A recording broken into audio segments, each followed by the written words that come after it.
what can you say about what we know is happening on Martha's Vineyard tonight? Well, first, you got at it. It's a political stunt. Folks sent to Martha's Vineyard under false pretenses, women, children, family members.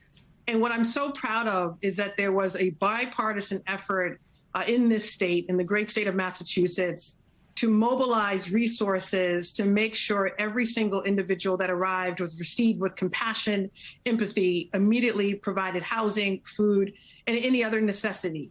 And so I'm proud of the folks on the vineyard, the elected officials, the nonprofits, and everyone who mobilized, because that's what we're about here in Massachusetts. And frankly, that's what Democrats are about, not political stunts, but helping people with a sense of empathy and compassion.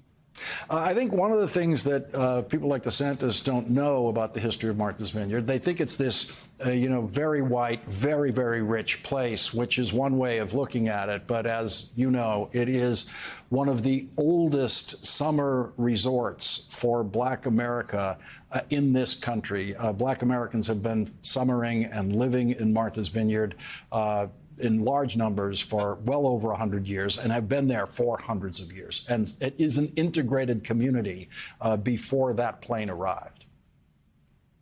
Absolutely. And it's a diverse community. You mentioned the Wampanoag tribe, Native Americans who, of course, have been in Massachusetts and in this country for centuries. And African Americans, the same on the island, have been a part of the fabric of the island for a long time. But what was so beautiful about the response, everyone mobilized, regardless of the demographic, regardless of their political affiliation, to do what was right and to do what was necessary to help folks in a time of need and to really demonstrate the values not only of this country, but of Massachusetts. And I'm really proud of that.